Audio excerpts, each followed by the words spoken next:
Did you chop your hair off again? Oh, no, it's right here. Oh, I was like, good gracious. No, I'm growing it out actually. I love the tight bun on the top of the head. It's like my Hmm. favorite thing to do these days, like this with the kids. Requires no effort. Um, Girl, I feel you. that short hair just is just too much. It's funny because the shorter your hair is, you think it's easier. More maintenance. It's not. Way It's more. more maintenance. It's more of a problem. Hey, Greg. All right. So I'm gonna get started because you guys are committed. This is the real deal. Susan and I are talking about doing a top achiever review for the whole team, but I think Carol Elizabeth was running the calls last week, so we didn't do it. We'll probably do it this week, but I am like chewing at the bit to just chat with you guys and just talk a little bit about some insights from top achievers and talk about qualifications for next year and talk about and all of this ties into Sprint to the Spa, right? Because the first step in qualifying for top achievers is going to be qualifying for Sprint to the Spa. There's a reason we put that into place. So tonight I just really wanted to talk with you guys a little bit about that, make sure we're all on the same page. And I'm just, you guys, Top Achievers was phenomenal. There is nothing like surrounding yourself with 300 other people who actually get it and are doing it from across the world. The opportunity to spend like 7 days having cocktails and eating lunch and dinner with Susan Miller and Herb Cepeda and Jessica Johnston, the conversations were priceless. And I've come back just fully committed to making sure that at least 3 to 5 people on my team come next year. And every single one of you on this particular thread, Sprint to the Spa, any one of you could be there, especially the 2 of you right here on the call today. There's absolutely no reason you guys can't be there. It's going to take grit. It's going to take consistency. It's going to take, Herb said it best the other day because I came home just like fired up. I'm in like massive action. I'm doing all this stuff. And he's like, fired up, aren't you? He said, no, the key is to stay fired up longer than anyone else. And I'll tell you, that's the biggest shortfall is that most people can't stay consistent. And if there's one thing I can say that got me to shoot from 2-star to 4-star last year was the consistency, the discipline, whether I felt like doing it or not, just doing it. And, Darren Daly was our speaker who wrote The Compound Effect. I don't know if you guys have read that book, but it's phenomenal. And I made a post on one day this week about discipline and how, there's the pain of discipline and there's the pain of regret. And the problem is most people, even within Isagenix, when you look at the numbers, most people aren't consistent. They don't persist with the pain of discipline. When they don't feel like doing it, they just don't. Because all of us coming into this have other responsibilities. This is, when you come into this isn't what's paying your bills at the moment. And so it's really hard for a lot of people to keep grasp of that vision and actually treat this like the freaking phenomenal financial opportunity that it is, right? People, they come in and out, they work on it when they want, they work on it when they can. That's not going to make you 6 figures, right? That's not going to make you multiple 6 figures. Like the people who respect this business with the tenacity of the financial opportunity that it truly is and basically push even when they don't want to, like it is a 9 to 5. And I think some people hate to hear that word because they're pursuing this so that they're not working a 9 to 5. But the reality is if you don't treat this business with regimented discipline, it's not going to grow exponentially. And so I'm like preaching to the choir with you guys here, but that's like the one thing that really rang true to me at Top Achievers was all of these people here, they are no different than you. They are no different than me. They are committed. They are disciplined. They've just been at it for a while and they're just not stopping. And it's like this snowball effect, right? So anyway, so I just had to share that because I'm really excited for you guys. I without a shadow of a doubt, Stacy and Tammy, you guys and Greg can be in the Bahamas next year, across from Herb, across from Jessica. And it's so intimate because it's not like being at a Super Saturday or a Cepeda Express or Celebration, although those are all really fun. There's like hundreds of people there. When you get to Top Achievers, it's like you and 5 other people on your team. And so the intimacy that you get, it's just priceless. It's just priceless. And the friends that you're going to make across the world. We've got friends in Australia now. I've got this guy who's going to be speaking on Global Exec in a couple of weeks. And I made some friends in Hong Kong and in Taiwan. And this is the fun, right? This is where it gets really fun. Okay, so let's talk about this. So to qualify for Top Achievers next year, I want to make sure you guys are clear on what the qualifications are. So can either one of you share with me your understanding of what the qualifications are for Top Achievers? You have to hit 3-star. 3 times. Pardon me? Okay. 3-star 3 times. That's right. Yep. And I think it paid as exec. Yep. For 4 weeks. That. Yep. And it doesn't have to be in any particular order. So what's probably going to happen is you're going to hit paid as exec first. And then you're going to hit 3-star. And it can be any weeks throughout the year. It doesn't have to be consecutive. So you guys can hit exec once or twice before Celebration, and then you can hit it 2 or 3 times up until February. You want to hold it, obviously. But what I'm trying to point out here is that it is attainable. It is attainable for you guys. Allie, you've already hit director before. You're on the cusp of hitting it again. You can shoot from director to exec. You're going to surprise yourself when you start to get momentum. You can shoot from director to exec, because once you get to director, you're more than halfway there. You've got 6 and you've got 4 to go, right? Tammy, I think you've got 3 consultants to go right now. Is that right? Mm-hmm. And one of the things I'm thinking is that our Super Saturdays that we're having, it might be a phenomenal opportunity to try to create some instant consultants for you guys when you're bringing people into these events. But so here's the deal. So you got to hit exec 4 times, right? Ideally you want to hit it and hold it, but all of us know that it's kind of, you hit it and then you may have 1 or 2 consultants fall off and you've got to race to create more. And then it's the 40 cycles, right? You got to hit 40 cycles. Both of you have really strong business centers with extremely high potential to hit those 40 cycles multiple times. Allie, you hit 1-star this week, right? So you're at 10, right?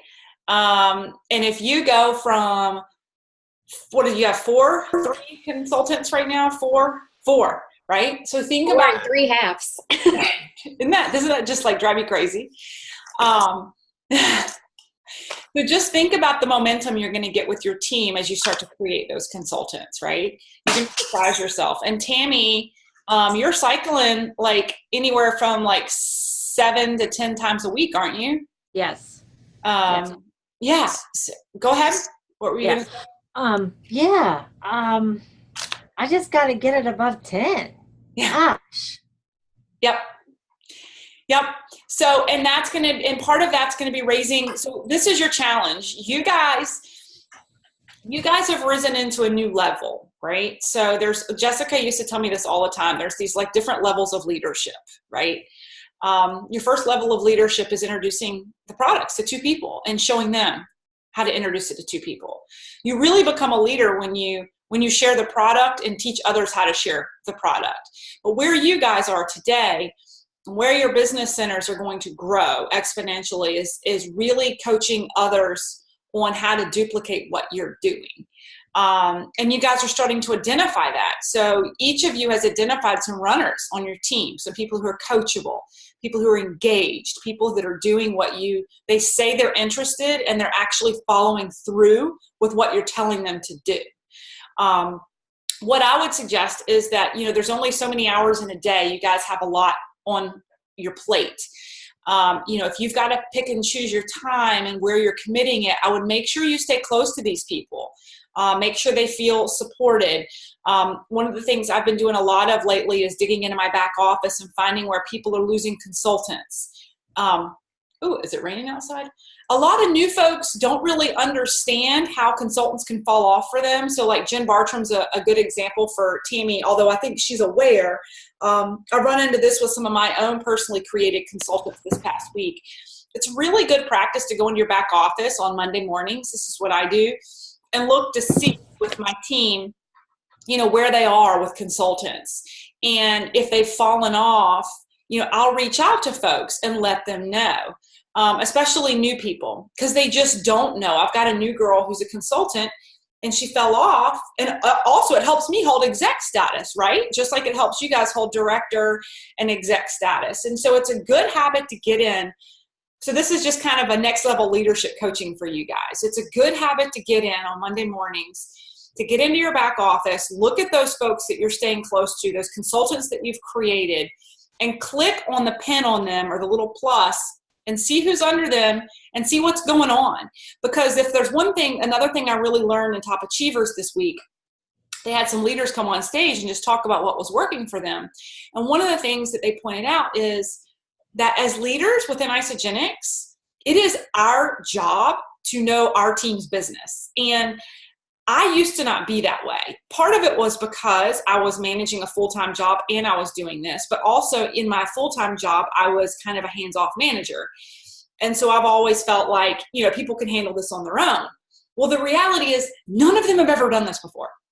None of them know how to use their back office. None of them understand really what it means to stay active and what it means for their teams to stay active.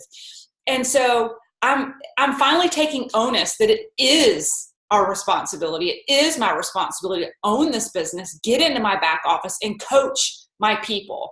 And so I'm just sharing this with you because you guys are high-level leaders too. And if you want to take it to the next level, then what happens when you do that is over time, those people you're coaching will learn, and then they'll start doing that. Right? And it will duplicate.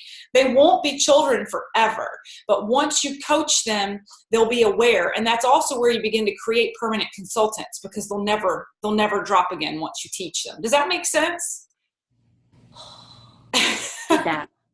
Because once people stay consultant for a little while and they get a couple cycles under their belt and they don't have to pay for their products anymore, they don't want to have to pay for their products anymore. And you can teach them what you're doing when you go and look in your back office. It just takes a couple messages for me. I'll be like, oh, Tara, it looks like your Aunt Jeannie only ordered 70 BV this month. And she's like, oh no, really? Like, they don't know. Like, this is just a very part-time thing to them, and they're just starting to figure it out. They don't understand, and it's not in their process flow to go into their back office. They've enrolled like 2 people, for God's sakes, right?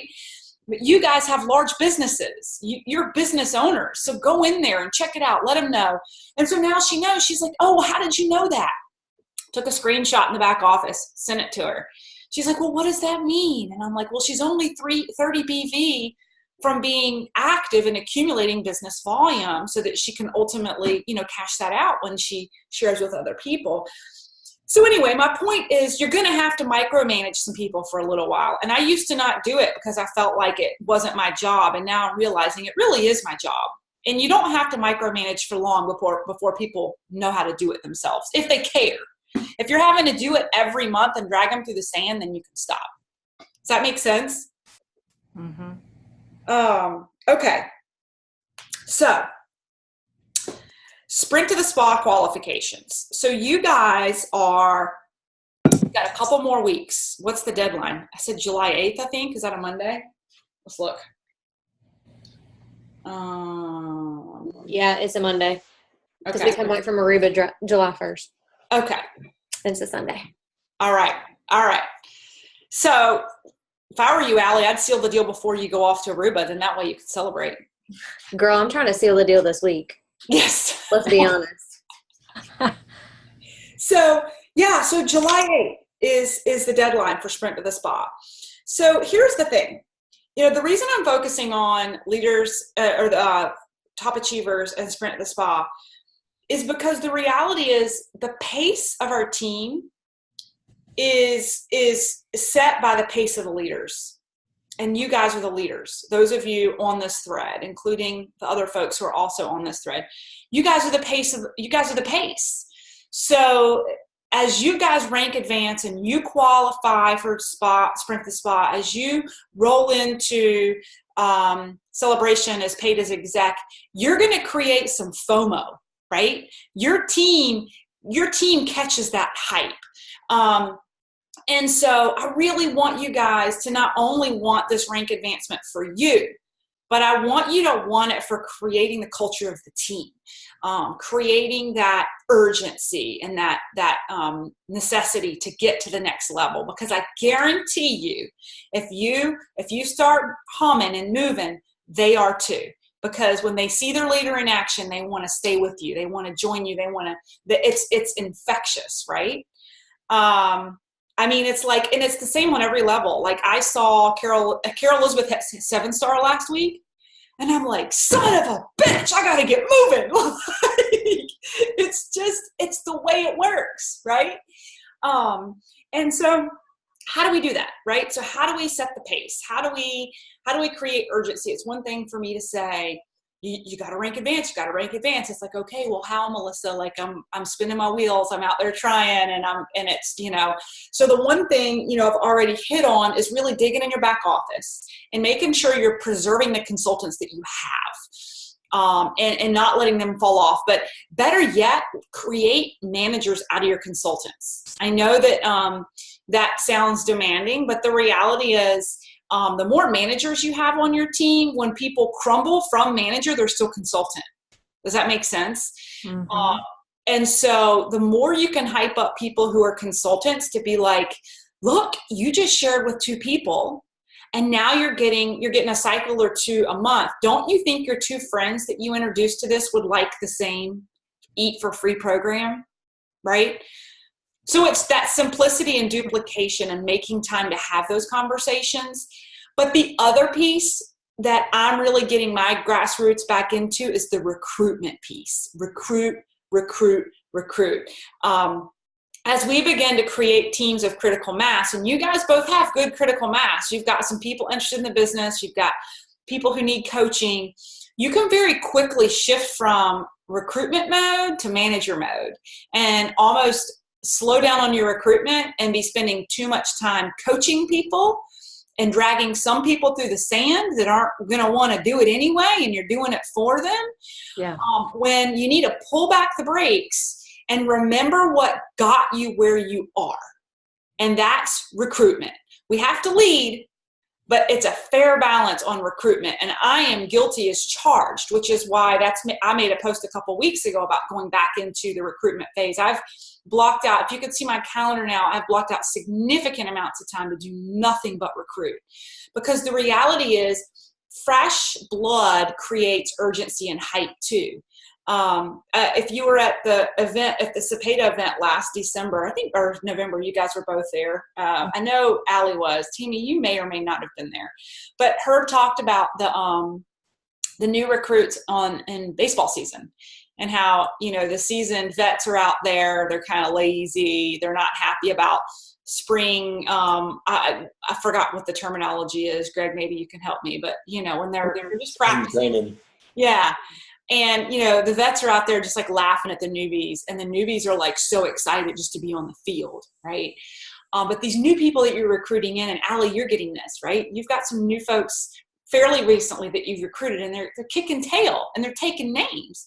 And what it does is it kind of like excites the rest of the group. They see what's possible. And so we can't stop recruiting.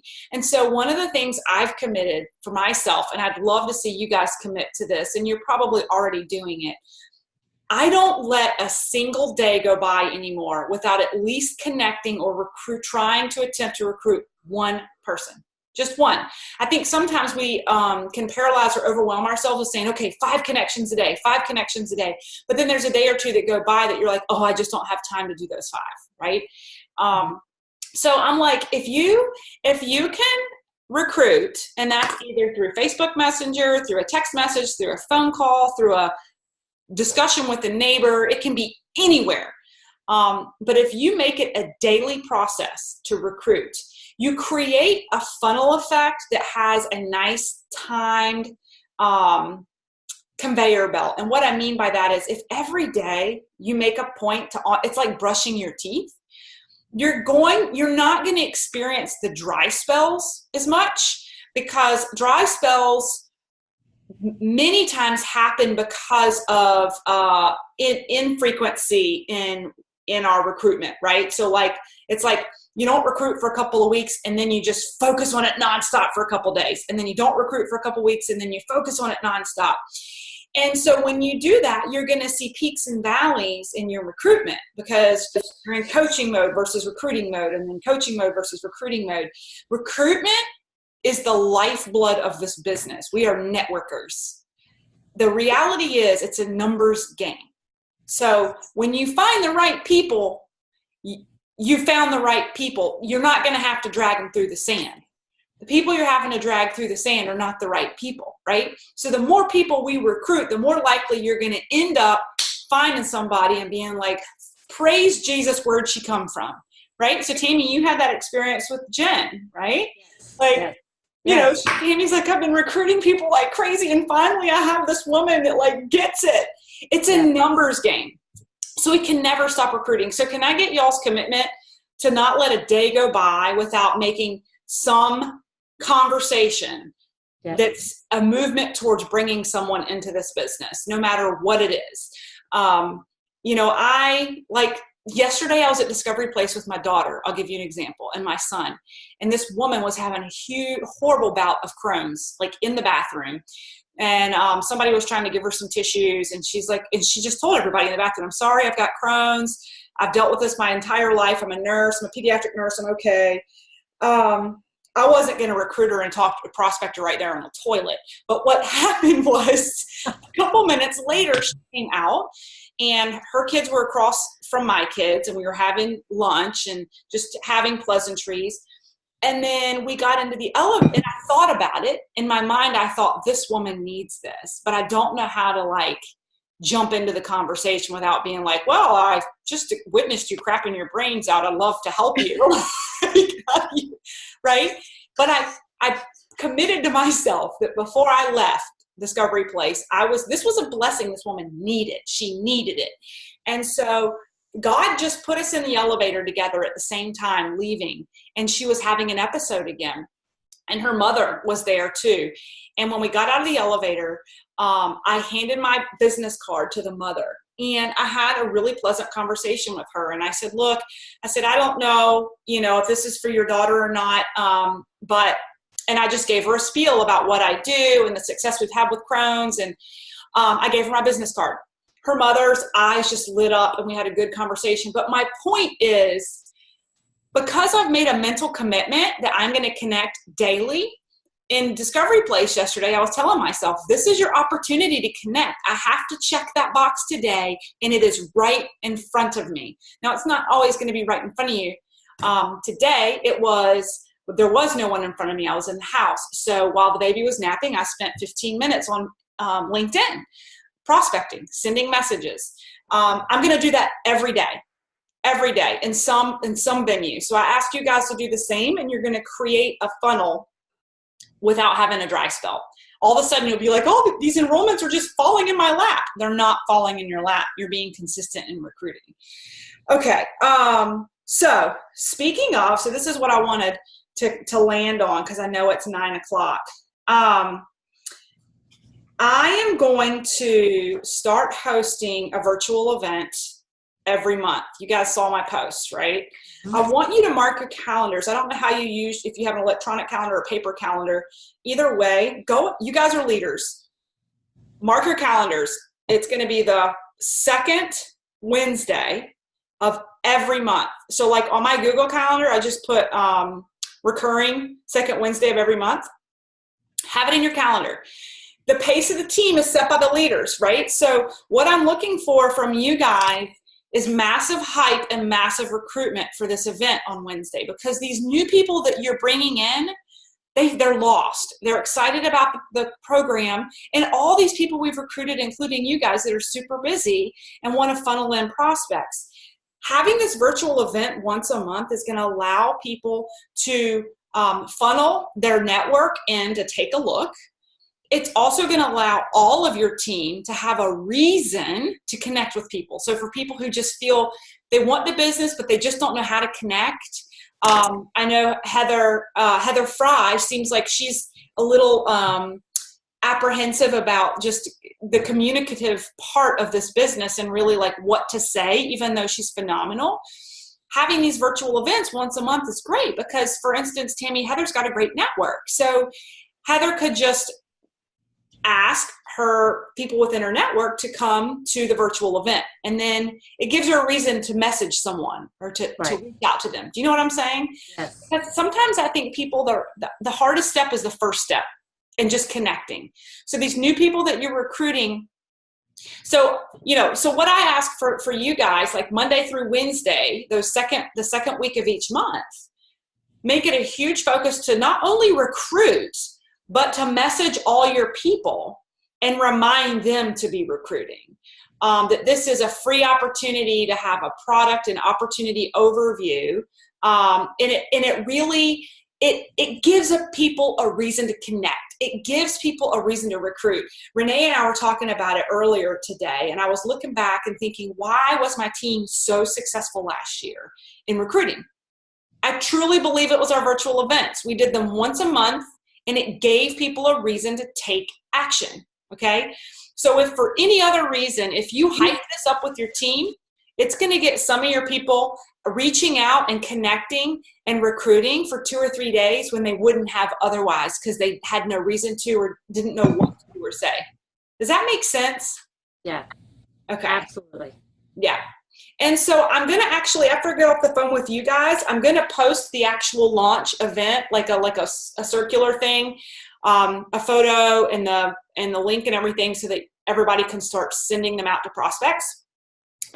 One of the things that they reiterated at Top Achievers, and this is one of the reasons I really want to instill the virtual event monthly, is the people on stage do this. They do events monthly. And they don't just do events monthly. One of the millionaires on stage talked about the critical piece to the event was the follow-up, meaning they blasted people on the day or two before the event, but what was key was the reminder message day of.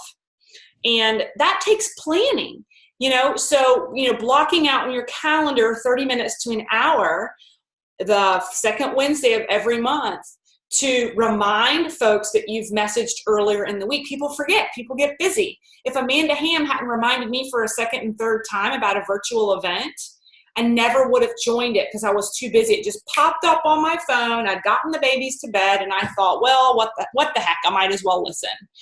And so it's a phenomenal strategy that a lot of the top producers use. So I would coach your teams on that. Yeah, so that's it. That's what I'm looking for from you guys over the next 2 or 3 days is just massive hype on the virtual launch. Tag your teams, message them, personally message them, tell them how this could impact their business, and just help folks recruit. Because the more they recruit, the bigger your business is going to grow, right? Because for you guys to get the 3-star, you can't do it by yourself. This is where it gets fun. It's leadership, right? So it's teaching your people how to recruit and to funnel more product users into the business. Does that make sense? Mm-hmm. So I'm going to stop there. I've blabbered forever, but I'm just really excited for you guys. You're both so close, and I know that you're going to be at Top Achievers next year. And both of you can be making 6 figures next year. I would love to be able to announce both of you guys as consistent 3-stars next year. If you're a consistent 3-star, you're making 6 figures. We've just got to continue rising up as leaders. You've got to continue to find ways to stay motivated and put one foot in front of the other, and stay engaged and stay consistent with recruitment. And you're going to be there. You're going to freaking be there. That's all there is to it. Okay. Awesome. I already looked up the resort. Did you? And I may or may not have a countdown on my phone. I love it. Oh, good. And that's what you have to do. I have, you probably can't see it, but I've got a picture of myself in my lei. You can't see it, from Hawaii. And I've got the lei on and this like delicious martini that they had there. I had it every night. And on the top of it, it says 5-star golden circle. Yes. Yeah. 3-star. I love it. Awesome. And it says and Bahamas bound at the bottom. So I see it every day. Yeah. Even on my open screen, because it's on my open screen too. See, that will work. See, I've had to put like 10 Yes. everywhere. 10. They're everywhere. That's Everywhere. all of that. And what's the 10, Tammy? Is that 10 cycles? Yes. Yes. Yes. 10 enrollments for June. Huh. Yeah. Well, yeah, exactly. I would love, y'all, I'm recruiting like crazy. I'm trying so hard. I would love for one of us to win one of those box seats for like 14 people. How awesome would that be for our team to win that? They have Yeah. box seats in the Bridgestone Arena. At Celebration. Oh, I didn't know what we were talking about. I'm really like, my major incentive is to go shopping and be one of the first people that gets to shop for the new ISA gear.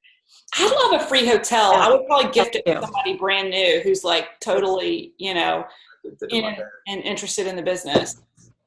But so yeah, I love this small intimate call. I hope you guys don't mind that I pulled you in, but one of the things I'm really focused on moving forward is not necessarily coaching the masses, but more driving the lines with my team where I have top producers and I want to pour into you. So it's not that I don't love the masses, but I feel like we have systems in place like the Residual Rockstars thread, and we've got the Residual Rockstars page to help kind of coach and teach people who are kind of just learning.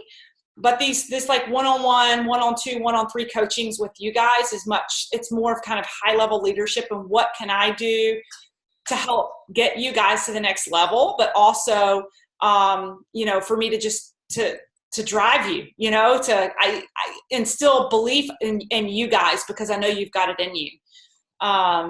So Would you do like, I don't know if Tammy would be interested in this for her team, but like for the people who are sharing or even had expressed interest or have one enrollment or whatever, would you do like a coaching call like for my team? absolutely. That was going to be one of my last things, is to ask you guys, what do you need from me? I'm happy to do that. Because I know like last year, sometime Amanda did a call, and it was back when we were still doing the conference calls and not the Thriving Thursdays. Uh-huh. Some of my girls got on there and she was like, yeah, I'm making $2,000, whatever, however much money she makes a week. And they were like, oh my gosh. And I was like, yeah, this is legit. And it kind of, lit a fire under them. So Yeah. No, absolutely. We can put something in the calendar as soon as you want to. Okay. If it needs to be evenings, it'll probably have to be next week. I'm already booked up through this week. Jake will be out of town at the end of the week. Let me stop the recording.